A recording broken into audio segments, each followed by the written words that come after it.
réforme par bonne volonté. Jamais. Et que le régime ne fera de réforme, non, même pas le régime. Nous ne ferons de réforme, j'ajoute, valable, que s'il y a une pression populaire. Si la pression populaire n'existe pas, le régime fera ce qu'il veut.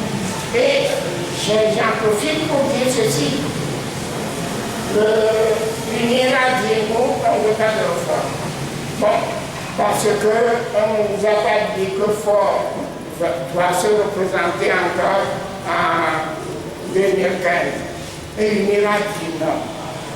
Les tractations sont en cours, peut-être que les réformes vont se faire, mais ces réformes risquent de se faire comme le dialogue que vous êtes allé faire, le dialogue de votre télécom 2, c'est-à-dire un semblant de dialogue, juste pour permettre à certains d'aller aux élections législatives et de la perdre la face. Il faut que nous nous disions les vérités quand nous voulons défendre les intérêts de la population. Les réformes peuvent être obligées de les faire sous des pressions diverses. Mais ça sera exactement comme en 2004. Les 22 engagements, vous vous en souvenez, la manière dont ça a été traité. Ford va faire des réformes juste pour montrer qu'il a fait des réformes. Et ça va dégager certains partis de position. Au moins il a fait ça, on va y aller, puis on verra. En tout cas, je vous propose que la réflexion porte sur cet aspect-là. Le type de réforme qui va être faite. Si Ford est obligé de le faire, il faut que les partis d'opposition qui sont au devant de la scène politique analysent bien cela avant d'y engager la population. Je vais terminer par un dernier point.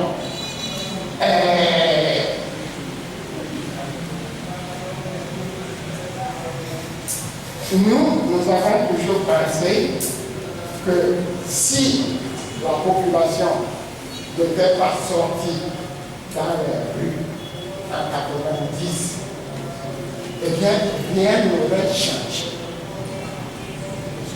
On avait créé le machin des droits de l'homme. Et M. Grégoire était à la tête de ce truc-là.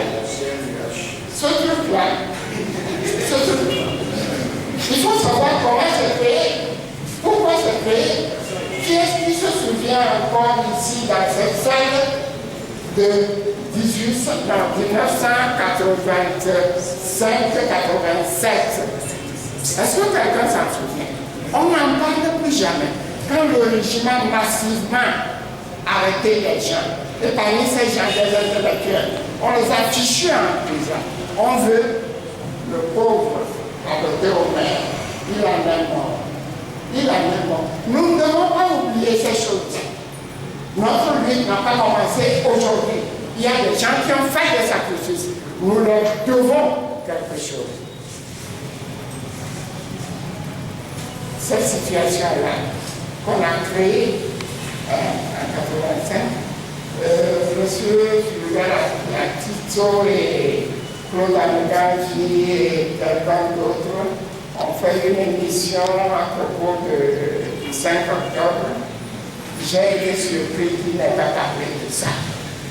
Parce qu'en réalité, quand on voit vraiment les choses, c'était le début de tout ce qui va se passer en 90. Alors, pour ne pas être trop long, pour ne pas être trop emmerdant aussi, excusez-moi l'expression, moi, je voudrais que l'on réfléchisse plus profondément sur 2015. On va mobiliser la population comme tous les ans, tous les 5 ans. Tous les 5 ans, le discours est le même. On va le faire.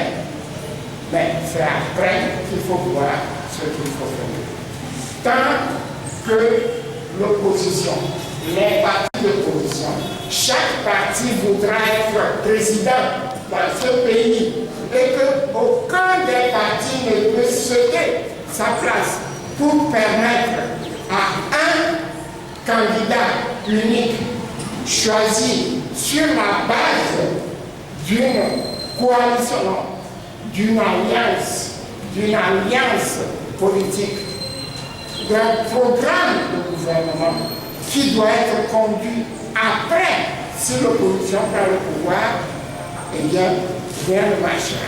C'est pour ça que je n'aime pas l'expression alternance. Parce qu'il ne s'agit pas de faire l'alternance avec le RPP, avec l'Union. Il ne s'agit pas de faire. Il faut changer. Il faut une situation alternative. Il faut changer tout cela. Je vais peut-être parler avec un peu de flamme, excusez-moi. Je vous remercie beaucoup. Je contribuerai à la